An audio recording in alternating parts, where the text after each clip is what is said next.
नमस्कार मित्रांनो, मी श्रीशैल जामनकर. आमची सुरक्षा रक्षक मंडळामध्ये तुमचं स्वागत आहे.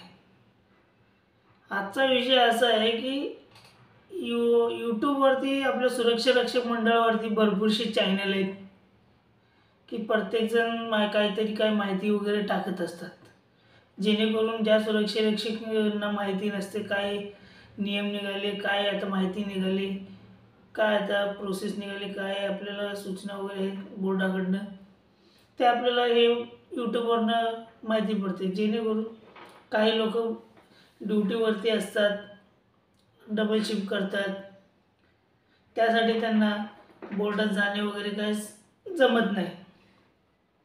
त्यासाठी आपण प्रयत्न करत असतो की प्रत्येकाकडे काहीतरी जी नवीन माहिती वगैरे असेल ते पोचावे.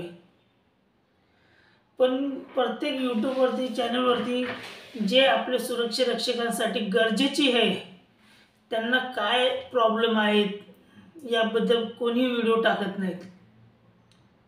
जसे उदाहरणार्थ झाले, जे आता समजा की कोणी सुरक्षा रक्षक मंडळामध्ये भरती झाले, सुरुवातीपासून भरती झाल्यापासून त्यांचं कारकिर्दीमध्ये कार्य बदलत असताना ड्युटीवरती कुठे युनिट्स चेंज झाले, काय झाले, काय त्यांना फेस करावं लागलं, कशा प्रकारे त्यांना प्रॉब्लेमचा सामना करावा लागलं, ठीक आहे.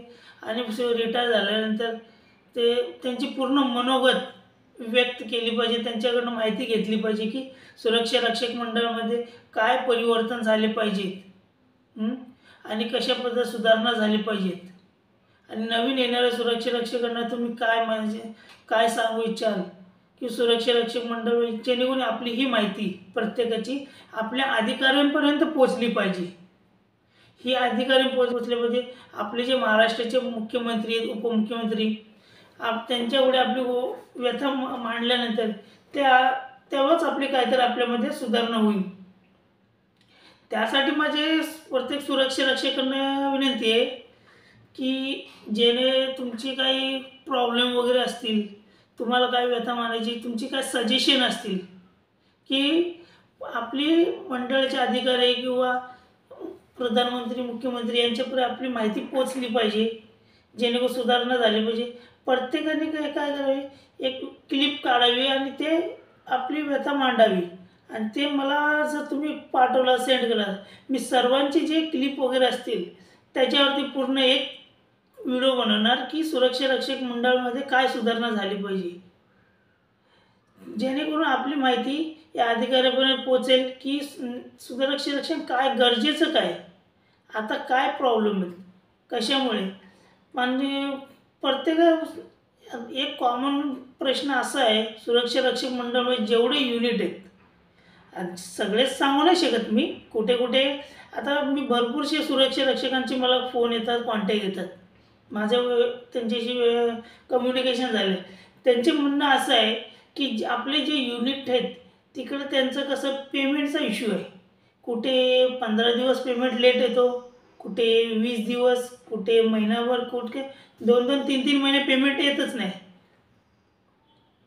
त्यामुळे ते कसं आहे, सुरक्षा रक्षक मंडळ यामध्ये लक्ष दिलं पाहिजे की जेणेकरून ते सुरक्षा रक्षक आपलं घर कसे चालवत असेल. प्रत्येक सुरक्षा रक्षक हा श्रीमंत नसतो, सर्वजण गरीबच आहेत. त्यासाठी मग सुरक्षा रक्षक आपलं जे जीवन कसं चालवत असेल, त्यांचं मुलांचं शिक्षण झालं, राशन पाणी झालं, रूम रेंट झालं, ते दुसऱ्या गावातून आलेले असतात इथे 2 पैसे कमवण्यासाठी. मग त्याच्यासाठी त्यांना प्रॉब्लेम काय होतो, तुम्ही ज्या युनिटला आहेत त्या युनिटवरती तुम्हाला तर परमनंट ठेवलं आहे, पण पेमेंटच टाईमवरती नसल्यावर तर माणूस मग जगायचं की मरायचं. जेव्हा पेमेंट उशिरा झाला, दुसऱ्याकडनं उसनं पैसे घ्यायचे आणि पेमेंट तिकडे द्यायचे, चालवायचे, त्याला काय अर्थ नाही. कोणाचा हप्ता असतो, EMI असतो, मग त्याच्यामध्ये त्याचा बाउन्स होतो, त्याला कोर्टाची नोटीस येते, मग अशा परिस्थितीमध्ये त्याचा पूर्ण सिव्हिल खराब होतो. त्यासाठी महाराष्ट्र शासनाने, अधिकाऱ्यांनी, बोर्डाच्या अधिकाऱ्यांनी याकडे लक्ष दिले पाहिजे, त्यावर तोडगा काढला पाहिजे. माझं तर म्हणणं असं आहे की तुम्ही प्रत्येकाने तुमचे काय प्रॉब्लेम आहेत, काय नाही, की 1-1 मिनटाचा, 2 मिनटाची काहीतरी क्लिप तुम्ही व्यथा मांडा. आपल्या चॅनलवरती, माझ्या व्हॉट्सअपवरती तुम्ही पाठवू शकता आणि ते पाठवल्यानंतर येणाऱ्या 1 तारखेपर्यंत सर्वजणांच्यावरती जे काही प्रॉब्लेम असतील त्याच्यावरती सर्व सुरक्षा रक्षकांची व्यथा आणि त्यांचे प्रॉब्लेम याच्या विषयी मी सर्वांचे क्लिप एकत्रित करून व्हिडिओ टाकणार आहे. तरी सर्वांनी सहकार्य करावे. चॅनल आवडले असेल तर चॅनलला लाईक आणि शेअर सबस्क्राईब करा.